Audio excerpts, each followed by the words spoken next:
정말 참 좋은 친구 예수님을 말하는 거겠죠. 21절에서 24절까지 짧은 본문이니까 합독하겠습니다. 시작. 이때로부터 예수 그리스도께서 자기가 예루살렘에 올라가 장로들과 대제사장들과 서기관들에게 많은 고난을 받고 죽임을 당하고 제3일에 살아나야 할 것을 제자들에게 비로소 가르치시니 베드로가 예수를 붙들고 간하여 가로되 주리여 그리 마옵소서 이 일이 결코 주에게 미치지 아니하리이다. 예수께서 돌이키시며 베드로에게 이르시되 사단아 내 뒤로 물러가라 너는 나를 넘어지게 하는 자로다. 내 하나님의 일을 생각지 아니하고 도리어 사람의 일을 생각하는도다 하시고 이에 예수께서 제자들에게 이르시되 아무든지 나를 따라오려든 자기를 부인하고 자기 십자가를 지고 나를 좇을 것이니라. 아멘. 지난주 설교 말씀 듣고 한 주간 동안 어떻게 실천들을 해보셨습니까? 유배된 이들에게 보낸 하나님의 편지. 저는 보통 9시에는 중요한 회의에 참석을 합니다. 그러니까 9시 예배는 현장에서 실황으로 하기는 어렵고요. 지난주에는 그 회의가 없었기 때문에 9시 예배를 함께 했습니다.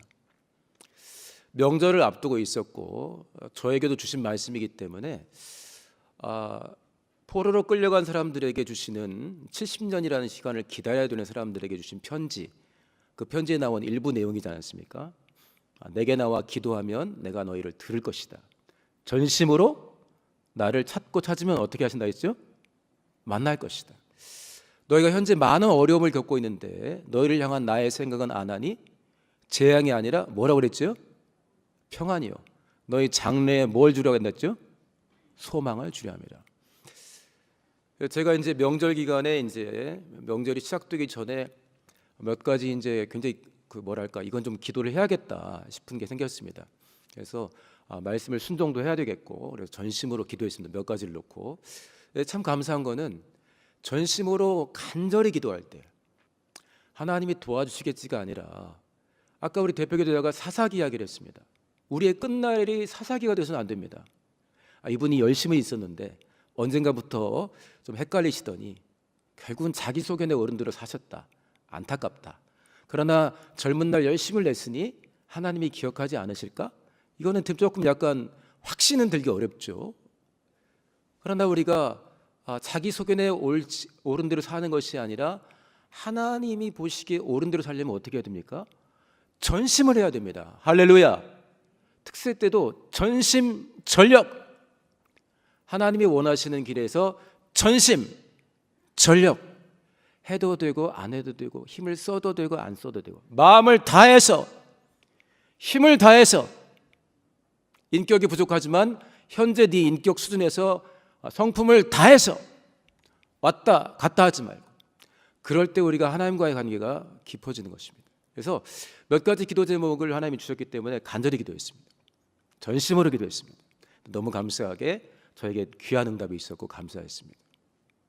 이 기도 제목 본문의 말씀을 가지고 순종을 해야 되는 것이 이제 한 주간으로 하게 되면 어젯밤이 마지막이잖아요. 어젯밤 10시 또 다른 기도 제목이 갑자기 생겨났습니다. 지인의 가정에 뭔가 문제가 생겼어요. 그것도 밤중에. 별것이 아닐 수도 있고 별것일 수도 있는데 저에게 이제 기도 제목이 알려졌기 때문에 기도를 했습니다. 그 시간에는 제 설교를 왜 기도해야 되는데 밤 10시에 기도를 했습니다. 근데 기도하면서 오늘 밤이 되기 전에, 잠자리에 들기 전에 이 기도가 응답됐으면 정말 좋겠다. 그래서 기도 제목을 알았기 때문에 이 하나님의 보내신 편지를 기억해서 전심으로 기도했습니다. 그리고 문제가 발생한 그 가정의 가족들이 하나님을 만나고 하나님이 원하시는 대로 갈등을 해결했으면 좋겠다는 생각 가지고 간절히 기도했습니다. 근데 11시 한 20분쯤 되니까 정말 제가 마음에 품고 간절히 기도했던 내용대로 기도들이 응답이 됐어요. 할렐루야.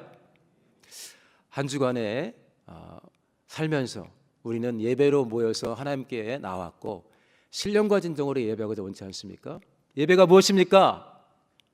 오랜만에 성도들을 만나는 재미도 있겠지만은 하나님을 만나고 돌아가는 것입니다. 그 다음 주에 왔는데 지난주에 말씀 기억도 못해요. 순종은 둘째치고. 그럼 만날 때 얼마나 좀 껄끄러워요. 그런데 이게 마음이 둔해지면 하나도 껄끄럽지 않습니다. 지난주 말씀을 기억 못해도 조금도 꺼리지 않아요. 마음이. 하나님을 만나고 왕을 만났는데, 우리 성도님들은 그러지 않기 위해서 우리가 8년 동안 수고하고 있지 않습니까? 예배하고 돌아갈 때 하나님의 말씀과 함께 돌아가시고, 한 주간을 살아갈 때 그 말씀을 이루는데 전심하시기를 예수 이름으로 축복합니다. 할렐루야. 정말 참 좋은 친구, 참 좋은 친구에도 정말이라는 말이 들어가 있는데 정말을 하나 더 넣었습니다.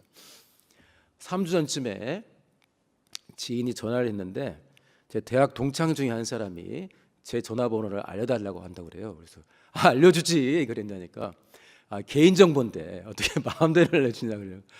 아니 뭘, 너도 아는 친구라는데 그럼 알려주지. 그래서 알려주라 그랬어요. 알려주니까 바로 이제 전화가 와서 통화를 했는데, 대학 때 굉장히 친하게 지냈는데 이 삶의 환경들이 다르잖아요. 사역자들은 보통 토요일하고 주일이 굉장히 바쁘지 않습니까? 근데 사역을 안 하시는 분들은 중요한 모임을 주로 언제 갔죠? 막 결혼식도 주일 하는 경우들이 굉장히 많아요. 그러니까 사정이 있어서 그렇지만 중요할 때 같이 못하는 경우들이 많다 보니까 오래 떨어져 있었는데, 전화를 받는데 그동안 연락 못해서 미안한 건 이만큼도 생각이 안 나는 거예요. 왜냐? 전화기를 통해서 들려오는 그 목소리에는 친구야 반갑다는 그 친구에 대한 정말 마음을 완전히 열어가지고 저를 받아주는 그게 전화 목소리에 막 완전히 담겨 있는 거예요. 여러분들 그랬지 않습니까? 그러니까 한 30분을 통화했는데 이게 어제 만났다가 헤어지고 바로 전화한 사람 같은 거예요. 느낌이. 얼마나 마음에 기쁨이 있었는지. 그 다음에 바로 또 그 친구가 이제 자기랑 친한 친구들 톡방에 저를 초대했더라고요. 이제 그러면서 생각을 했습니다. 하나님이 나에게 말씀하실 때, 하나님이 내게 편지를 보낼 때, 내가 개인적인 경건의 생활 가운데 말씀을 읽을 때, 예배할 때, 기도할 때, 나는 오늘 484장 찬송한 것처럼 다른 사람에게 말하기 어려운 것들을 가지고 이분께 나아갈 때가 많은데, 특별히 아주 막 간절하게 나갈 때는 언제입니까? 기분 좋을 때가 아니에요. 죽고 싶을 때입니다. 뭔가 큰 문제가 생길 때입니다. 큰 문제가 생기면 사람들도 멀어질 때가 있어요. 그러나 우리 주님은 기쁠 때도 생각이 나지만 정말 간절하게 우리가 하나님께 나갈 때는, 전심으로 나를 찾고 찾아 만나려 할 때는 언제입니까? 생각지도 못한 포로 생활을 70년이나 하는 것 같은 어려운 일을 만날 때. 그래서 이 친구가 나에게 전화했을 때 그렇게 마음이 완전히 열려서 막 보고 싶고 그러거든요. 이제 곧 보겠죠. 20년 넘게 소통이 없었는데. 근데 하나님이 나에게 다가오실 때 나는 왕처럼 여기면서 쭈뼛쭈뼛거리고 경외한다면서 쭈뼛쭈뼛거릴 때는 있는데, 정말 내가 하나님께 마음이 활짝 열려있나? 그 생각을 하게 되었습니다. 근데 제가 아무리 생각을 해봐도 저한테 20년이나 그 간격이 있는 상태에서 전화를 준 친구보다 이 친구 참 좋은 친구인데, 예수님이 100배, 1000배, 만배 좋은 친구예요. 이 친구는 저를 위해 죽어준 경험이 없습니다. 예수님은 이미 나를 위해 죽으셨고 지금도 귀찮다 하지 않으시고 우리를 가까이 만나 주십니다. 그리고 때마다 다양한 본문의 성경 말씀과 성경 주제, 특별히 교계는 1년 12달에 각각 다른 주제를 가지고 신앙생활을 하도록 우리를 구체적으로 돌아봐 주시고 계십니다. 우리 성도님들, 하나님께 편지가 올 때, 아니면 하나님께 나갈 때 좀 어떠십니까? 제가 이 친구한테도 이렇게 내가 완전히 100% 열려버린 느낌이었는데, 물론 친구를 만났는데 친구가 정말 제가 감당하기 어려운 부탁을 한다는 점에는 어떨지 모르겠지만 너무 반가웠습니다. 우리 주님은 우리가 484장 찬양할 때 무엇이나 근심하지 말고 누구한테 하려고 그랬죠? 주 예수께 하리라. 무엇이나 근심하지 말고. 저게 원래 본 뜻이 뭐냐면, 당신한테 세상 어디 가도 이런 친구 없다. 이 가사가 원래 이렇게 되어 있어요. 너한테 친구가 있거나 형제가 있을 텐데 이런 친구 없다, 이런 형제 없다. 명절 때 우리가 형제들 만나지 않았습니까? 우리가 금요기도 때도 형제 만나는 이야기들 들었는데, 가족들 만나고 친지들 만났는데 세상에서 가장 가까운 사람들 아닙니까? 그런데 무엇이나 근심하지 말고 주 예수께 하리라. 너한테는 이런 세상 어디에도 이런 친구 없다. 그게 원래 가사예요. 이런 친구 없다. 그래서 그 가사 보면은 우리가 매우 아쉬운 이야기들을 다 가지고 예수께 나가지 않습니까? 우리 하나님께 가까이 나가되, 하나님 우리 친구 먹죠, 이렇게 하는 게 아니라, 감히 우리가 그런 생각을 못했는데 너희는 나의 친구라, 이렇게 말씀을 해주셨습니다. 말씀 두 구절 정도 한번 먼저 보겠습니다. 요한복음 15장 말씀 한번 먼저 보겠습니다. 여기서 예수님이 친구라는 말씀을 우리에게 해주십니다. 요한복음 15장 13절 말씀 볼까요? 앞에 천천히 또박또박 읽어보겠습니다. 시작. 사람이 친구를 위하여 자기 목숨을 버리면 이에서 더 큰 사랑이 없나니 너희가 나의 명하는 대로 행하면 곧 여기서 멈춰주세요. 14절에서 멈춰주세요. 이미 예수님은 우리들의 친구입니다.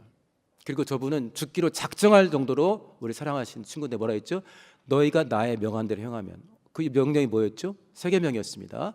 내가 너희를 사랑한 것 같이 너희도 서로 사랑하라. 이게 명령의 핵심인데, 너희가 나의 명하는 대로 행하면 곧 나의 친구라. 다른 번역본에는 친구가 될 것이다, 이렇게 되어 있어요. 예수님은 이미 나의 친구예요. 예수님은 이미 나를 친구처럼 여기십니다. 그런데 쌍방간의 친구가 되려면 어떻게 해?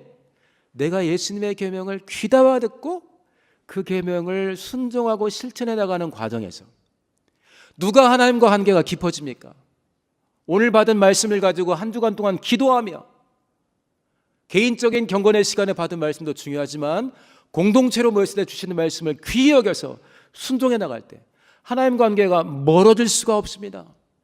특별히 내가 어떤 부분을 순종할까 해서 순종해 나갈 때 하나님과의 관계가 가까워질 수밖에 없습니다. 예수님이 이미 나의 친구인데 그렇게 하면 친구가 될 것이다 했습니다. 15절 시작. 이제부터는 너희를 종이라 하지 아니하리니 종은 주인의 하는 것을 알지 못함이라. 너희를 친구라 했노니 내가 내 아버지께 들은 것을 다 너에게 알게 하였음이니라. 부모에게도 말할 수 있는 게 있고 말할 수 없는 게 있습니다. 부부끼리도 말할 수 있는 게 있고 말할 수 없는 게 있어요. 누구한테 속사정을 가장 많이 말합니까? 나를 너무나 존중해주고 오랫동안 사귀어서 친했고 믿을 만한 친구가 있으면 부부간의 문제도 친구에게 이야기할 수가 있고, 자식 문제도 이야기할 수 있고, 부모님이 들으면 걱정할까 봐 뭔 말하는 이야기도 할 수가 있습니다. 우리 주님이 이미 나는 너에게 벽을 다 멀어버린 친구야 하고 있는 것입니다. 자, 누가복음 7장 말씀 한번 보겠습니다. 7장 익히 알고 있는 말씀이죠. 한번 읽어보겠습니다. 시작. 인자는 와서 먹고 마시매 너희 말이 보라 먹기를 탐하고 포도주를 즐기는 사람이요 세리와 죄인의 친구로도 하니. 그 다음 번역본을 한번 볼까요? 시작. 사람의 아들이 와서 먹기도 하고 마시기도 하니까 보아라 저 사람은 즐겨 먹고 마시며 세리나 죄인들하고만 어울리는구나. 요한복음 15장은 잡히시기 전날 밤입니다. 성찬까지 하시고서 제자들하고 충분히 이야기를 하는 내용들, 제자들에게 하신 말씀입니다. 누가복음 7장에는 누구랑 하는 거죠? 세리하고 죄인들하고만 어울려 다닌대요. 친구가 되어주셨어요. 세리와 죄인들의 친구다. 예수님이 친구라고 표현을 하셨는데 저거는 이제 지켜본 사람들이 이야기한 거죠. 세리와 죄인들의 친구다. 뭘 이렇게 세리하고 죄인들하고 가까이 다녀? 그리고 오늘 본문의 말씀도 마찬가지입니다. 여기 함께 동행하는 사람들을 친구라 여기면서 지금 이 상황을 진행해 나가는 것입니다. 우리 성도님들, 하나님은 우리에게 친구인데 왕입니다. 내 친구가 왕이다. 이 왕이 성공하기 위해서 얼마나 더 도와주고 싶겠어요. 내 원수가 왕이다. 그럼 빨리 저놈 죽었으면 좋겠다. 나랑 정말 척진 놈이, 꼴보기 싫은 놈이 왕이다. 전쟁터에 나가 죽어라 할 수도 있어요. 옛날로 따지면 내 친구가 왕이다. 그러면 내 친구의 일이 잘 되기를, 왕이 잘 되기를, 왕한테 사적인 부탁을 넣어서 특혜받고 끌려가는 이런 거 말고 그 왕이 잘 되기를, 친구니까. 자, 오늘 본문 한번 보겠습니다. 21절에 예수께서 자기가 예루살렘에 올라가 장로들과 대제사장들과 서기관들에게 많은 고난을 받고 죽임을 당한다 그랬습니다. 자, 말씀 앞에 한번 우리를 비춰봤으면 좋겠습니다. 여기서 뭘 비춰볼까요? 저는 사실 오늘 24절 말씀을 주로 다루기 원하는데요. 21절에 세상에 그 열심을 내는 장로들, 그 어려운 상황 가운데서도 믿음과 삶의 모범이 되어서 이스라엘을 다스리고 있는, 이 중에 핵심 멤버는 사내들인이라는 대법원에서 일하는 사람들, 장로들, 대제사장들. 이스라엘에서 이보다 더 신령할 수 있습니까? 서기관, 얼마나 성경을 열심히 공부합니까? 많이 배운 사람들입니다. 글을 쓸 줄 아는 사람들입니다. 자, 장로들과 대제사장들과 서기관들에게 고난을 받고 죽임을 당할 것이다 그랬습니다. 혹시 우리는 그런 일이 없을까요? 예수님을 죽이지 않겠지만 예수의 일을 반대하고 내 소견과 달라서, 내 계획과 달라서 더 기도해보지 않고 말씀을 거역한다든지 공동체 가운데서 진행되는 일들을 우습게 여긴다든지 해보지는 않았을까요? 한번 비춰봤으면 좋겠습니다. 자, 그 다음에 3일에 살아나야 한다. 이게 굉장히 결정적인 말씀인데 베드로는 여기에 주목을 못합니다. 22절 읽어드릴게요. 베드로가 예수를 붙들고 가나요, 우리가 여러 번 이야기했죠. 가나요는 대들다, 꾸짖다, 그다음에 말리다 이런 뜻이 있어요. 가나요 가로되 주여 그리 마옵소서, 이 일이 결코 주에게 미치지 아니하리다. 이 정도는 말을 해야죠. 내가 고난 당할 것이고 죽임 당할 것이다. 그러나 3일 만에 살아날 것이다.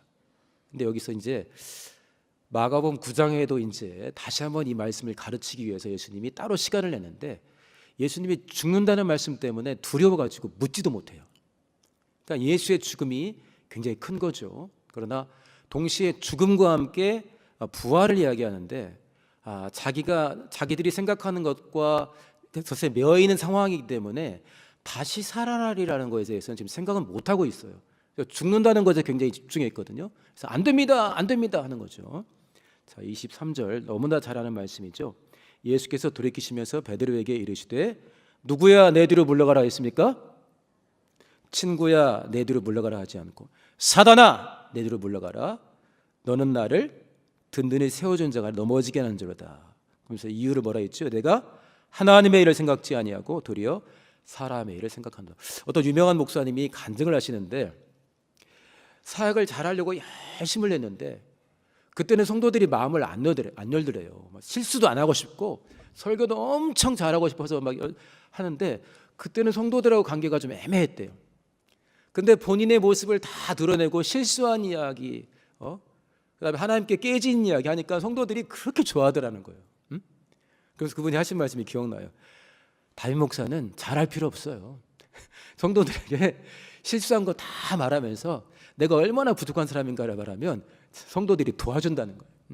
너무 잘난 것처럼 행동하면은 성도들이 들어올 틈이 없다는 거죠. 자, 우리가 23절을 보통은 사도 베드로를 하나님이 심하게 꾸짖어서 가르쳐 주신 부분으로 이제 묵상을 하는데 저는 준비하면서 그런 생각을 했습니다. 베드로가 아니고 옆에 지나가던 새신자가 꾸지람 받았으면 어땠을까? 그랬으면 해석이 다르겠죠. 못 배워가지고부터 시작해 별별 다 나왔겠지만 베드로가 당하니까 사실 얼마나 통쾌합니까?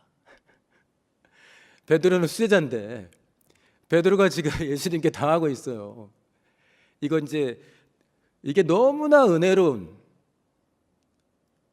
베드로가 마음만 먹었으면 이건 기록 안 됩니다. 베드로가 얼마나 열심히 권위 있던 사도입니까? 그거 말고도 쓸 거 많은데 내가 지금 수제자인데 그거 빼라 할 수 있는데 그러지 않았어요. 있는 그대로 드러내죠. 베드로가 왕창 깨집니다. 사단아 내 뒤로 물러가라. 너는 나를 넘어지게 하는 자로다. 자, 24절까지 읽고 좀 생각해 보겠습니다. 24절 이에 예수께서 제자들에게 이르시되 아무든지 나를 따라오려거든 누구를 부인해야죠? 누구 십자가를 잡습니까? 자기 십자가를 지고 나를 좇을 것이니라. 제가 이제 24절에 초점을 맞추고 싶습니다. 시간은 많이 됐는데 이제 예수님을 반대하는 사람들 중에는 공동체에서 사단적인 역할을 하는 사람 중에는 이제 막 공동체에 들어와서 아무것도 모르는 사람들이 할 수도 있지만 또 공동체 바깥에서 예수를 전혀 제대로 알지 못하면서 부인하고 대적하는 사람도 할 수 있지만 베드로 같은 사람도 사단적인 일을 할 수가 있습니다. 사사기는 누가 썼습니까? 출애굽한 사람들이 썼습니다. 무시무시한 간증을 가진 사람들이 사사기의 주인공이 되었습니다. 대제사장, 서기관, 장로들, 최고로 신앙생활 잘하는 사람들이 예수에게 고난을 주었습니다. 자기들 믿음으로는 감당할 수 없기 때문에 예수를 죽였습니다. 제가 사실은 이제 금년도 표어를 생각하면서 말씀을 고르고 우리 친구인 예수, 누구도 보여줄 수 없는 정말 참 좋은 친구인 예수께서 우리 가운데 다가오실 때 우리가 어떤 모습으로 예수께 나가면 좋을까 하며 생각하다가 이 본문을 골랐는데요. 자, 갈라디아서 2장 20절도 한 번만 읽고 이 24절 한번 이야기해 보겠습니다. 2장 20절 금년도 25년 표어에 해당하는 주제 말씀입니다. 한번 천천히 읽어보겠습니다. 시작. 내가 그리스도와 함께 십자가에 못 박혔나니 그런즉 이제는 내가 산 것이 아니요 오직 내 안에 그리스도께서 사신 것이라. 이제 내가 육체 가운데 사는 것은 나를 사랑하사 나를 위하여 자기 몸을 버리신 하나님의 아들을 믿는 믿음 안에서 사는 것이라. 아멘. 앞쪽으로 20절 앞부분 한번 다시 한번 보여주세요. 자, 앞부분 다시 한번 읽어보겠습니다. 시작. 여기까지 다시 한번 시작. 됐습니다. 십자가에 못 박히니까 누가 살아요? 그리스도께서 사십니다. 물론 이렇게 꼭 안 봐도 되는데요. 아무든지 나를 따라오거든 자기를 부인하고 사사기 안 쓰려면 나를 죽인 사람들과 같지 않으려면 수제자이면서 그렇게 나에게 잘해준 베드로가 때로는 사단아라는 소리를 듣는데 그렇지 아니하려면 이런 것도 얘기했죠. 자기를 부인하고 이건 다 압니다. 자기 십자가를 쥐고 나를 좇을 것이다. 제가 기도하면서 이런 생각이 있습니다. 그렇지, 십자가를 안 진다는 사람이 있나? 다 진다고 그러지. 그런데 아까 우리 갈라디아서 2장 20절 초반에 뭐라 했어요? 내가 그리스도와 함께 십자가를 진다고 그랬어요? 십자가에 못 박혔다고 그랬어요? 우리가 십자가를 지고 예수님을 따라가는 이유가 뭡니까? 한번 생각해 보세요. 나는 십자가는 지고 있는데 결정적인 순간에 못 박히는 자인지 계속 끙끙대고 지고만 있는 자인지, 나만의 겟세마네를 통과하면서 사사기 성도가 되지 않기 위해서, 내 멋대로 사는 사람이 되지 않기 위해서, 남에게는 손가락질하는데 자기를 돌아보지 못하는 사람이 되지 않기 위해서 결정적인 순간에 내가 메고 있는 하나님께서 메어주신 그 십자가에 못 박히는가? 십자가를 지는 건 십자가에 못 박히기 위해서입니다. 할렐루야. 내가 그리스도와 함께 십자가를 지고 가다가 십자가에 못 박혔나니, 그렇게 되니까 어떻게 했어요? 내 안에 그리스도께서 사신 것이라. 할렐루야. 우리의 스펙과 과거의 경험이 얼마나 소중합니까? 그러나 그게 예수님의 스펙에 비유할 수가 있습니까? 내가 내 스펙으로 살지 않고 하나님의 영광이 나를 통해 나타날 수가 있다면 나는 나 자신에게, 우리 가족들에게, 내 삶의 자리에서 만나는 직장 동료에게, 이웃에게, 우리 공동체에게 얼마나 좋은 친구가 되겠습니까? 그러나 십자가는 지고 있는데 못 박힐 생각을 안 하면 십자가 지고 있는 사람들이 모여가지고 싸워요. 와, 그래서 그처럼 황당한 장면이 없습니다. A, B, C, D, E 6명이 모였는데 다 십자가를 지고 있어요. 십자가 지고 싸워. 더 나가면 십자가를 막 휘두르면서 싸울 수도 있어요. 우리 성도님들은 그렇지 않지만 저는 보니까 딱 제 모습이에요. 결정적인 순간순간에 십자가를 지는 게 아니라 십자가에 못 박히면, 그러면 그때 하나님이 내 안에서 드러나시는 겁니다. 좀 이따 우리가 151장 찬송할 건데 그 후렴 가사는 전부 다 십자가에 못 박힌 사람이 부를 수 있는 내용이에요. 주 동행하여 주시며 늘 내게 말씀하신다 그랬어요. 친구니까 할 말 다 하는 거예요. 안 친하면 적당히 해야죠. 부부끼리도 할 말 있고 안 할 말 있지 않습니까? 정말 친해서 장벽이 사라지면 다 할 수 있습니다. 물론 이제 그 사람을 유익하게 하는 말을 해야겠죠. 격려도 할 수 있고 야 이 자식아 이렇게 할 수도 있는 거 아니겠어요? 사단보다는 훨씬 덜한 표현입니다. 야 자식아는. 예수님 보세요. 얼마나 사랑합니까? 사단아. 그러니까 베드로도 베드로전서 5장 보면은 사단이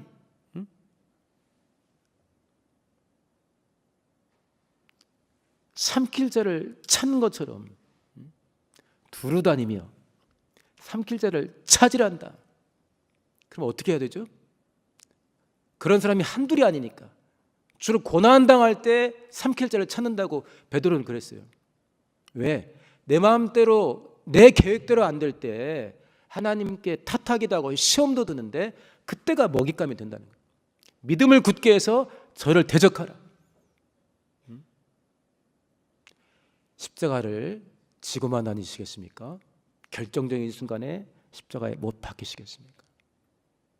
우리가 못 박힐 때 하나님의 영광이 나타날 수 있고, 그때야 비로소 그리스도의 영광이 우리를 통해서 나타나니까 복되게 살아가는 것입니다. 할렐루야.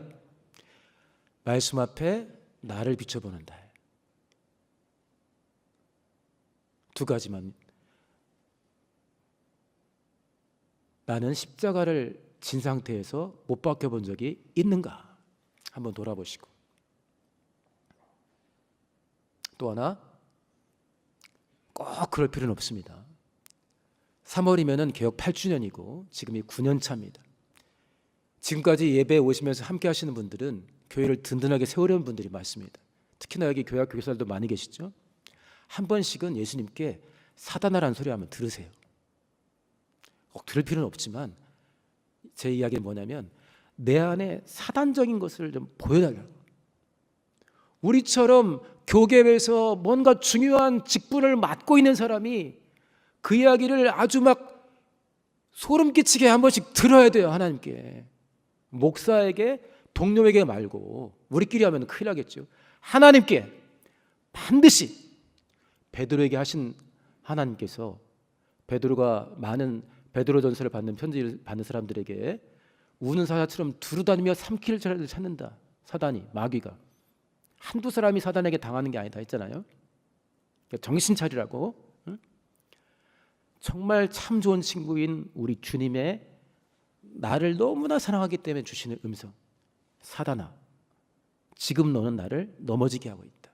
네가 열심을 내는 것 같지만 십자가에 못 박히지 않은 상태이고 너는 지금 나를 넘어지게 하고 있고 너야말로 교ገብ의 결정적인 순간에 흔들고 있다 라는 걸 듣고 정말 잊지 못할 성찰과 참회, 성숙과 성장의 시간을 가지시기를 예수님으로 축원합니다. 할렐루야. 기도하겠습니다. 기도할 때 정말 참 좋은 친구인 예수께서 나에게 격이 없이 모든 걸 공개하고 다가오셨는데 주님의 부탁처럼 2025년의 부탁입니다. 바울을 통해 부탁했죠. 내가 그리스도와 함께 십자가에 못 박혔나요? 주님, 내가 결정적인 순간순간에 홧김에가 아니라 나의 겟세마네를 통과하며 십자가에 못 박혀 하나님의 영광을 나타나게 해달라고. 그리고 주님, 내 안에 분명히 문제가 많지 않겠습니까? 베드로에게 문제가 있었는데 나에겐 없겠습니까?